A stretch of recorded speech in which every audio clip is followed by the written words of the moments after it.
Hello friends, welcome to mission Gurukul. हम discuss करेंगे हमारा डेली करंट अफेयर्स जो कि हिंदी में है। तो चलिए स्टार्ट करते हैं। पहले जल्दी से जान लेते हैं कि कौन कौन से टॉपिक इंपॉर्टेंट है आज के लिए और हमें क्या क्या डिस्कस करना है। तो हमने सारे टॉपिक को सेक्शन वाइज डिवाइड कर लिया है आपकी ईज़ के लिए। तो ये अर्थव्यवस्था, इकोनॉमी से रिलेटेड टॉपिक्स हैं, ठीक है। और फिर ये देखिए राजनीति से इम्पॉर्टेंट न्यूज़ जो हैं हमने उनको भी डिस्कस किया है। इससे रिलेटेड जो क्वेश्चंस पूछ सकते हैं एग्ज़ाम में उनको भी हमने साथ ही साथ डिस्कस करते चलेंगे। ये है विज्ञान से रिलेटेड कुछ न्यूज़ इंपॉर्टेंट है आज के लिए। फिर ये देखिए इंडस्ट्रियल रिलेशन की न्यूज़ जनरली उन लोग के लिए ज़्यादा इंपॉर्टेंट है जो लोग ईपीएफओ का एग्ज़ाम दे रहे हैं, तो इसको आप अच्छे से देखिएगा उन लोग। और फिर देखिए वर्तमान और विविध, ये मिसलेनियस से रिलेटेड एक न्यूज़ है। फिर ये आपका देखिए वन लाइनर, आपको पता है कि पीसीएस एग्ज़ाम में वन लाइनर टाइप के क्वेश्चंस बहुत ही इंपॉर्टेंट रखते हैं, तो इसको भी हमने डिस्कस कर लिया है। और ये कुछ चीज़ें हमें जो है यूपीएससी सिविल सर्विसेज एग्ज़ाम के लिए इंपॉर्टेंट लगी हैं, उनको भी हमने अलग से डिस्कस करने का प्रयास किया है। तो चलिए स्टार्ट करते हैं आज का सेशन। तो हमारा जो पहला टॉपिक है वो इकोनॉमी से रिलेटेड है। ये देखिए इकोनॉमी से रिलेटेड हमारा पहला टॉपिक है डिस्कॉम्स कंपनियाँ। तो अब जब डिस्कॉम कंपनियाँ, आपको पता है कि ये जो है बिजली वितरण के लिए कंपनियाँ हैं, ठीक है। और ये भी पता होगा कि डिस्कॉम कंपनियाँ पहले से भी बहुत लॉस में जा रही थीं और उनका परफॉर्मेंस अच्छा नहीं था, है ना। और इसका डिस्कशन स्टार्ट करने के पहले मैं बैकग्राउंड की एक न्यूज़ बताना चाहूँगी कि जैसे आप सबको पता है कि अभी कोविड-19 के कारण जो पैंडमिक हुआ है उससे जो है पूरे देश भर में और कई सारे कंट्रीज़ में लॉकडाउन चल रहा है, ठीक है। और लॉकडाउन के चलते क्या है, जो इकोनॉमी है उसमें बहुत ही बुरा प्रभाव पड़ा है, ठीक है। इकोनॉमी स्लो डाउन हो गया है, इकोनॉमी की जो ग्रोथ रेट है वो नेगेटिव चली जा रही है या चली गई है। तो इसको देखते हुए जो है भारत सरकार ने हमारी इकोनॉमी को पटरी में लाने के लिए, और जो जितने भी सेक्टर्स हैं, अन्य सेक्टर, चाहे वो एनर्जी सेक्टर हो, चाहे एग्रीकल्चर सेक्टर हो, चाहे कोई भी सेक्टर हो, सारे इसका जो वो है कुप्रभाव है उसको जो है वो सह रहे हैं। तो उनको कम करने के लिए, उनके जो है प्रॉब्लम्स को जो है पैसिफाई करने के लिए, ठीक करने के लिए भारत सरकार ने कुछ योजनाएं चलाई हैं, जिसमें से आत्मनिर्भर भारत एक योजना है, जिसमें इन्होंने क्या किया कि हर सेक्टर को कुछ ना कुछ राहत राशि प्रोवाइड की है ताकि वो अपना परफॉर्मेंस सुधार सके, वो अपना काम कर सके बेहतर तरीके से, ठीक है। तो हम जान लेते हैं कि जो पावर सेक्टर की कंपनी है डिस्कॉम को भी भारत सरकार ने 90,000 करोड़ रुपए की तरलता वितरण प्रदान किया है, ठीक है। तो अब जो है, अब आपको पहले पता है कि डिस्कॉम कंपनी पहले से अच्छा परफॉर्म नहीं कर रही है, तो पूर्व में भी सरकार ने इसके लिए जो है योजनाएं चलाई हैं, जिसमें से उदय योजना एक है। तो अब हम देखिए, ये थोड़ी सी बहुत नई न्यूज़ नहीं है, थोड़ा सा ओल्ड न्यूज़ है, बट इसको हम डिस्कस कर लेंगे क्योंकि आपने देखा होगा जिन्होंने भी पीसीएस 2019 प्री का एग्ज़ाम दिया है उनको ये बात पता होगी अच्छे से कि 2-3 क्वेश्चन करंट के इस बार ऐसे डाले थे जो 2 साल या 3 साल पुराने रहे हैं, ठीक है। तो इसीलिए हम उस चीज़ को देखते हुए जो भी हमारी न्यूज़ हमें लगता है कि ये पुरानी है बट ये आ सकती है क्योंकि ये करंट में भी न्यूज़ में चल रही है, तो उनको हम थोड़ा सा देख लेंगे। तो चलिए जानते हैं उदय योजना के बारे में। उदय योजना का दीर्घकालिक उद्देश्य क्या है? सभी के लिए सस्ती और सुलभ 24/7 ऊर्जा प्राप्ति। देखिए इनका ये जो उद्देश्य है वो ये है कि देश का कोई भी नागरिक हो, चाहे अमीर हो चाहे गरीब हो, उसको 24/7 बिजली की उपलब्धता हो, वो भी सस्ते दामों में, ठीक है। तो ये बहुत ही एम्बिशियस टारगेट है। और देखिए फिर इसका जो है दूसरा उद्देश्य है कि वित्तीय सहायता प्रदान करना। जैसे मान लीजिए कोई कंपनी है और वो जो है उसके पास पैसे नहीं हैं, इस वजह से वो डे टू डे एक्टिविटीज़ को परफॉर्म नहीं कर पा रही है, ठीक है, दिक्कत आ रही है, तो भारत सरकार ऐसी कंपनियों को डायरेक्ट जो है वित्तीय सहायता प्रदान करेगी। फिर देखिए हम इसकी फंडिंग पैटर्न को जान लेते हैं। फंडिंग पैटर्न आप देखेंगे कि स्टेट गवर्नमेंट जो है वो 75% जो है मदद करेगी और बाकी जो 25% है वो जो डिस्कॉम कंपनी है खुद से बॉन्ड जारी करके उसकी पूर्ति करेंगी, ठीक है। तो ये भी ठीक बात है। फिर हम देखिए नेक्स्ट देख लेते हैं क्योंकि ये पुरानी स्कीम है, तो उस टाइम पे जब ये स्कीम इनिशिएट हुई थी तब कहा गया था कि भाई 2018-19 तक राज्य कंपनियों को हम प्रॉफिटेबल पोजीशन में लेके आएंगे, ठीक है। तो ये भी इनका एम था बट ये पूरा हो नहीं पाया। फिर देखिए नेक्स्ट है राज्य गैर SLR जारी करेंगे जिसमें राज्य विकास ऋण SDL बाजार में शामिल हैं। ठीक है, फिर हम इसका योजना की परिकल्पना देख लेते हैं। वित्तीय सहायता, जैसे कि हमने पहले बताया था कि जिनके पास पैसे नहीं हैं उनको पैसा दे करके उनको बेहतर बना देंगे और उनको जो है ऑपरेशनल कर देंगे। परिचालन में सुधार, परिचालन ऑपरेशनल से रिलेटेड है। डे टू डे एक्टिविटीज़ में जो भी दिक्कतें आएंगी, चाहे वो टेक्निकल रिलेटेड दिक्कत हो, चाहे इकोनॉमिक रिलेटेड दिक्कत हो, चाहे कोई अन्य प्रकार की दिक्कत हो, वो इसमें भी इस स्कीम के द्वारा जो है भारत सरकार कंपनियों की मदद करेगी, सहायता देगी। फिर बिजली उत्पादन की लागत में कमी, तो आपको पता है कि एम्बिशियस टारगेट उनका ये रहा है कि कम दामों में बिजली उपलब्ध कराएंगे, तो इसके लिए ऑब्वियस सी बात है कि उनको बिजली उत्पादन की लागत में भी कमी लानी पड़ेगी। तो इस पर भी ये ध्यान देंगे ताकि जो कॉस्ट ऑफ इलेक्ट्रिसिटी है वो भी ये कम कर सके और सबको एसेसिबल हो। ठीक, फिर देखिए इसका नेक्स्ट जो परिकल्पना है वो अक्षय ऊर्जा का विकास। अक्षय ऊर्जा रिन्यूएबल एनर्जी होती है, तो ये भी इसमें जो है पॉइंट इन्होंने जो है ध्यान दिया है कि रिन्यूएबल एनर्जी का भी अच्छे से डेवलपमेंट हो, अच्छे से विकास हो, क्योंकि ये भी हमारे एक SDG जिसे हम कहते हैं सस्टेनेबल डेवलपमेंट गोल, उसके अंतर्गत आता है। ठीक है, फिर ऊर्जा दक्षता और संरक्षण। अब देखिए दक्षता और संरक्षण क्या है, एफिशिएंसी और कंजर्वेशन ऑफ एनर्जी। ठीक है, अब आपको पता होगा कि जब भी एक जगह से दूसरी जगह से हम पावर ट्रांसमिट करते हैं तो ट्रांसमिशन के दौरान काफ़ी लॉस हो जाता है एनर्जी का। ठीक है, तो उसको कम करने के लिए भी इन्होंने यहाँ पे क्या बोलते हैं सुझाव दिए हैं और जो है प्रयास किया है। ठीक है, इसमें भी इनकी मदद करेंगी। तो अब ये तो टॉपिक कंप्लीट हो गया। एक बार हम उदय स्कीम से रिलेटेड क्वेश्चंस देख लेते हैं। ठीक है, इसको हम अच्छे से क्वेश्चन एक बार देख लेंगे ताकि हमें जो है टॉपिक के बारे में क्लैरिटी अच्छे से हो जाए। तो चलिए, ये है पहला क्वेश्चन, उदय स्कीम के बारे में गलत कथन चुनें। तो पहला स्टेटमेंट है, ये ऊर्जा मंत्रालय के तहत एक योजना है जो उज्ज्वल डिस्कॉम एश्योरेंस योजना के लिए है, एकदम सही। फिर दूसरा है, इसका उद्देश्य भारत के कंपनी के वित्तीय स्वास्थ्य और परिचालन दक्षता में सुधार करना है, ये भी एकदम सही है, आप देख चुके हैं। ठीक है, फिर उसके बाद देखिए नेक्स्ट स्टेटमेंट आप देखिए हमारा, पश्चिम बंगाल और केरल वो दो राज्य हैं जो इस योजना में शामिल नहीं हुए हैं। देखिए ये पश्चिम बंगाल इसमें दिया है, ये तो सही है, ये शामिल नहीं हुआ है, लेकिन केरल हमारा जो है ये इस योजना में शामिल है। तो ये इसके केरल होने जाने की वजह से ये स्टेटमेंट हमारा गलत हो जाता है और हमको क्या बताना था, क्वेश्चन में गलत स्टेटमेंट बताना था। तो इट मीन्स कि इसका आंसर होगा सी। ठीक है, तो पश्चिम बंगाल और उड़ीसा जो राज्य है, ठीक है, उसने वो दोनों शामिल नहीं हुए हैं जबकि केरल शामिल है। ठीक है, तो ये आपका हो गया। और डी स्टेटमेंट भी एकदम सही है, अटल वितरण प्रणाली में सुधार योजना इस योजना का एक विस्तार है, तो ये भी एकदम सही स्टेटमेंट है। फिर चलिए हम नेक्स्ट न्यूज़ देख लेते हैं। समाचार में है, सेबी ने न्यूनतम सार्वजनिक हिस्सेदारी MPS ने सामान्य दर 25% में छूट दी है।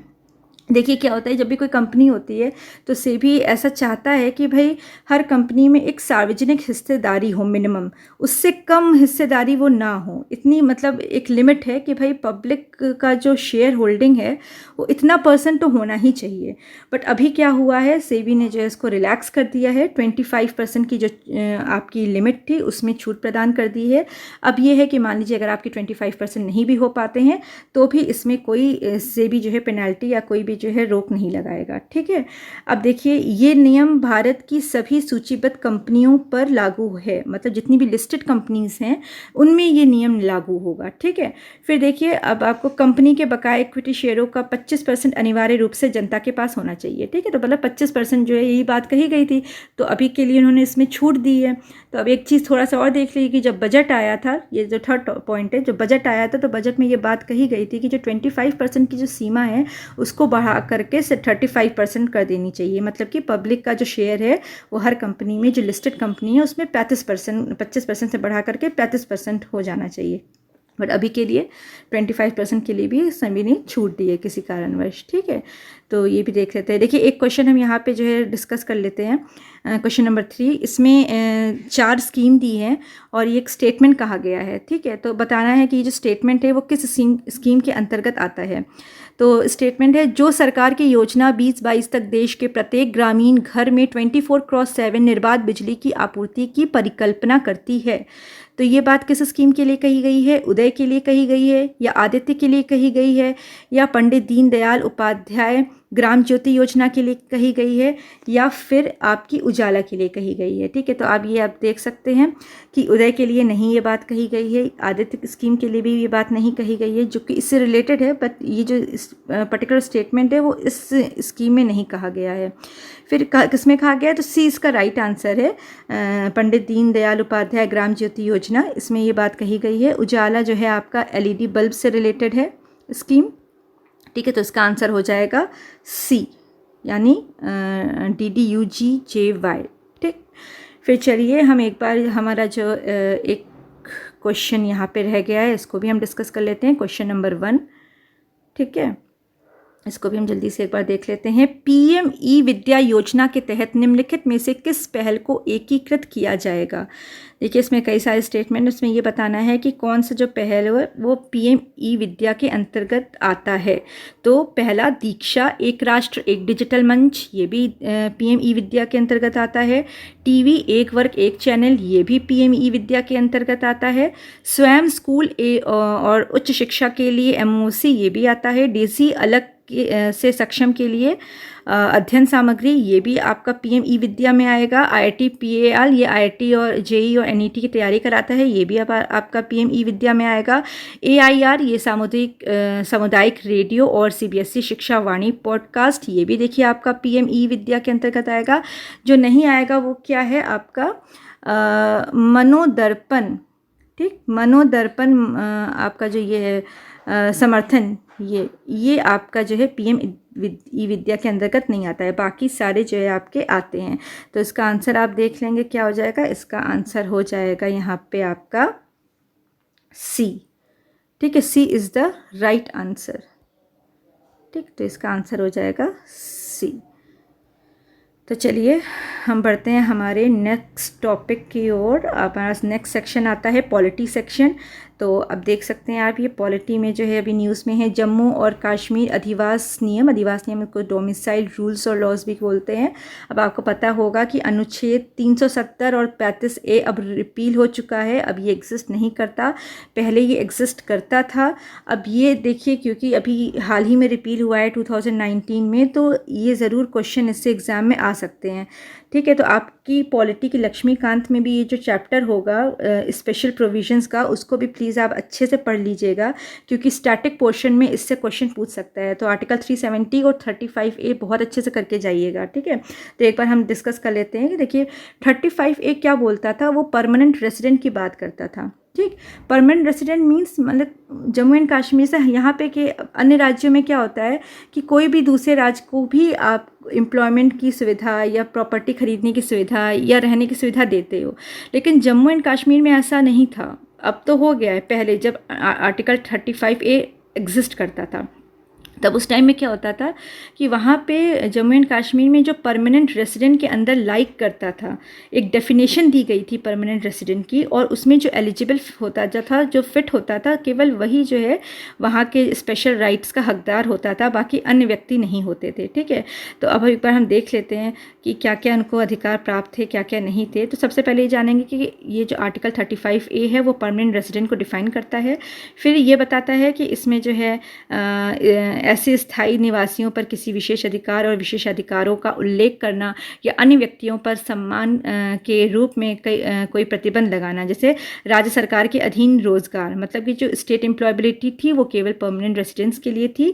फिर राज्य में अचल संपत्ति का अधिग्रहण, ये अचल संपत्ति से हम क्या समझते हैं, जैसे कि इमूवेबल प्रॉपर्टीज़ है, लाइक आपका लैंड हो गया है ना, तो ये जो भी मूव नहीं कर सकती उन्हें हम अचल संपत्ति बोलते हैं। तो ये इसका भी जो प्रॉपर्टी जो अधिग्रहण था वो केवल वहाँ के लोग ही कर सकते थे जो परमानेंट रेसिडेंट में आते हैं, बाकी कोई नहीं कर सकते थे। राज्य में निवास, राज्य में जो निवास है वो भी उनका ही अधिकार था परमानेंट रेसिडेंट वालों का। अब आप देखिए छात्रवृत्ति यानी कि स्टूडेंट स्कॉलरशिप, इसमें भी जो है उन्हीं का अधिकार था जो परमानेंट रेसिडेंट में लाई करते। ये बहुत ही डेरोगेटरी लॉ था, अच्छा नहीं था, बट अब ये रिपील हो चुका है और ये न्यूज़ में है काफ़ी, तो इसको आप ज़रूर देख लीजिएगा। आप देखिए आर्टिकल 3 ये देखिए जो ये स्पेशल प्रोविजंस हैं, इसका एक चैप्टर है लक्ष्मीकांत में, इसको आप पढ़ लीजिएगा क्योंकि ये हुआ था कि जब इस भारत सरकार ने ऐसा करा ना, तो जितने भी और राज्यों के पास ये अधिकार थे स्पेशल प्रोविज़न में आते थे, 11 राज्य आते हैं, तो उनमें हड़कंप मच गया था कि भाई कहीं हमारे राइट्स तो नहीं ले लेंगे।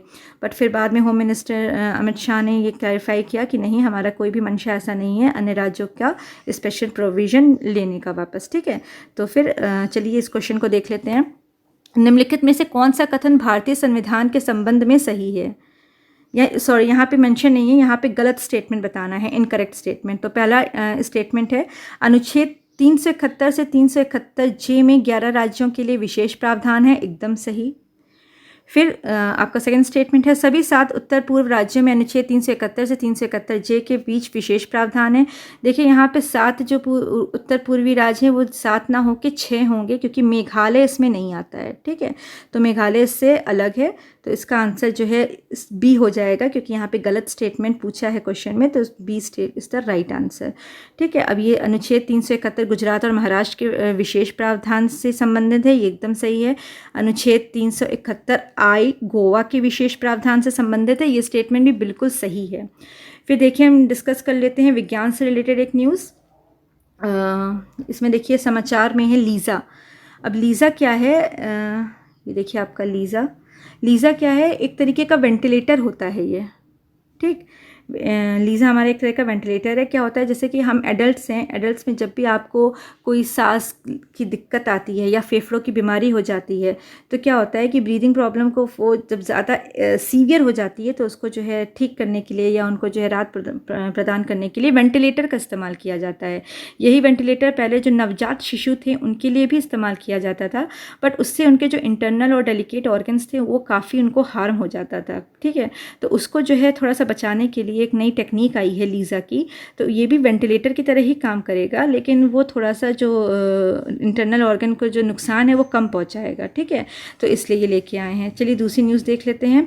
ये है हमारा कोविड वैक्सीन से रिलेटेड। अभी आपको पता है कि कोविड वैक्सीन की जो ये आपकी कोविड-19 की जो वैक्सीन है वो हर कंट्री बनाने में जुटी हुई है।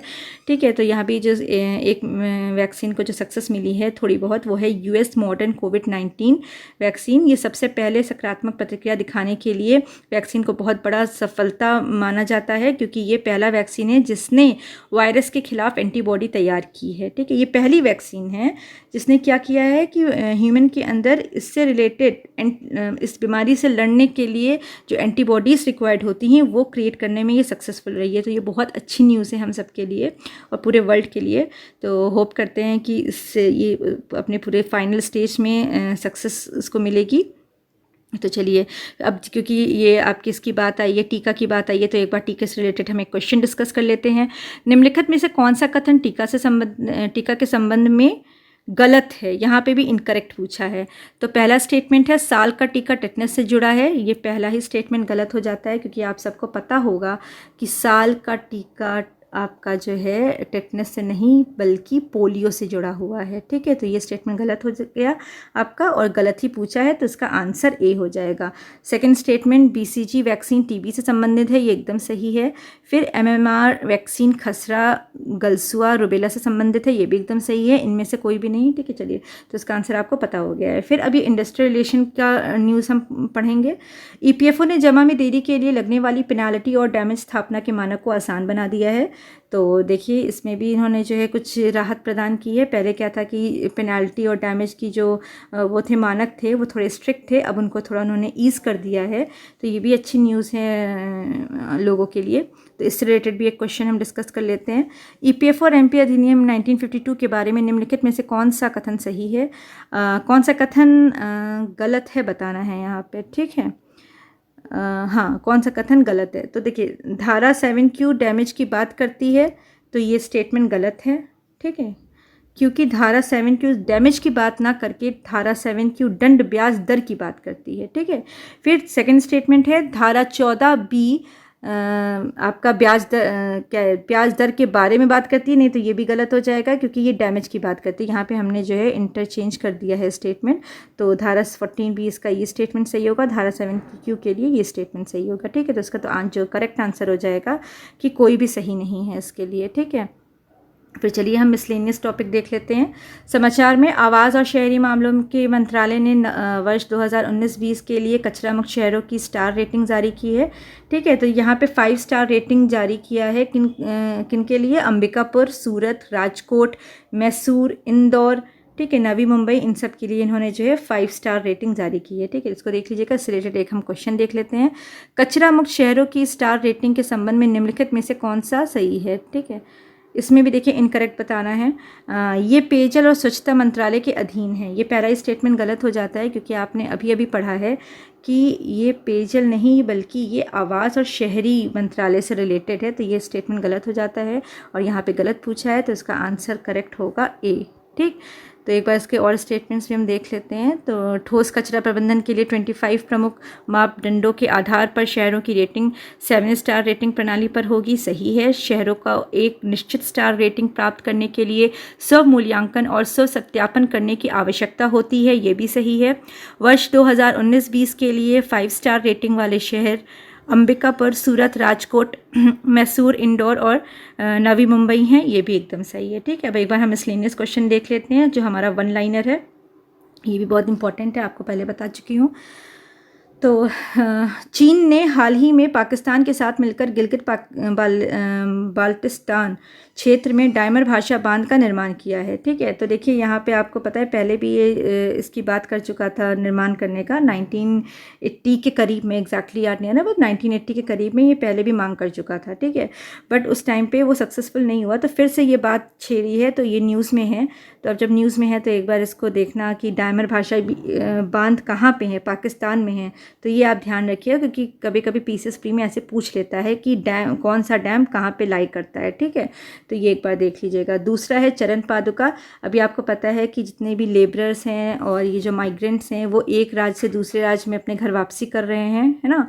तो इस बीच मध्य प्रदेश की जो सरकार है उसने जो है एक योजना निकाली है कि जो भी भाई हमारे बाउंड्री से गुजरेगा, जो भी हमारे स्टेट के जो है उसको पार करेगा, तो उनको हम जो है राहत प्रदान करने के लिए चप्पलें देंगे। ठीक है, तो ये बहुत अच्छा इनिशिएटिव है।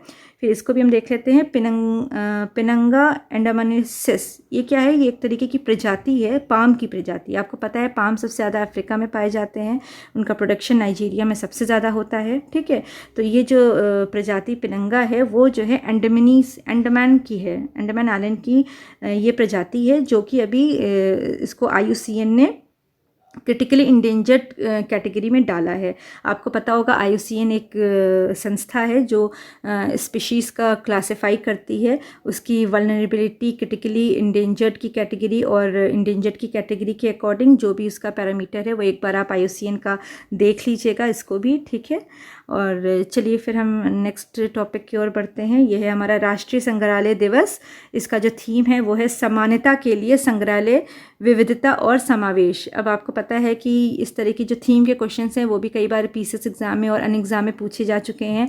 जैसे कि एक बार पीसीएस में पूछा था कि 5 जून को जो इन्वायरमेंट डे होता है उसकी थीम बताइए, तो और 4 स्टेटमेंट दे दिए थे। ठीक है, तो इसको भी एक बार आप देख लीजिएगा। फिर चलिए हम यहाँ पे UPSC के लिए जो थोड़ा हमें इंपॉर्टेंट न्यूज़ लगा है वो भी हम एक बार देख लेते हैं। तो अब देखिए, वन सलाहकार समिति FEC ने एक बार फिर अरुणाचल प्रदेश में दिबांग परियोजना पर अपना निर्णय स्थगित कर दिया है। ठीक है, तो शुरुआत में भी एक बार स्थगित कर चुका है, अब एक बार फिर से स्थगित कर दिया है। तो ये क्या, किसने स्थगित किया है? वन सलाहकार कमेटी ने जो है स्थगित किया है। तो इसमें इंपॉर्टेंट एक प्री से रिलेटेड क्वेश्चन देख लीजिएगा कि पूछ सकता है कि दिबांग परियोजना किस राज्य में लाई करता है, तो 4 स्टेटमेंट दे देगा। ठीक है, तो ये अरुणाचल प्रदेश में लाई करता है। फिर आइए जानते हैं चक्रवात अम्फन के बारे में। ठीक है, ये क्या है? ये इसका जो नामकरण है वो थाईलैंड ने दिया है। ठीक है, और सबसे ज़्यादा जो इफेक्ट करेगा वो पश्चिम बंगाल, उड़ीसा और बांग्लादेश को ये इफेक्ट करेगा। ठीक है, और सबसे अधिक प्रभावित क्षेत्र यही होंगे। और दूसरी बात, जब ये शुरुआत में आया था तो इसको सीवियर साइक्लोन की कैटेगरी में रखा गया था, बट धीरे धीरे जब इसकी तीव्रता बढ़ती गई तो उसको वेरी सीवियर साइक्लोन की कैटेगरी में डाल दिया गया। ठीक है, तो इसको आप एक बार देख लीजिएगा अच्छे से। तो आज का हमारा डेली करंट अफेयर्स का जो सेशन है वो कंप्लीट हुआ। चलिए, थैंक यू सो मच।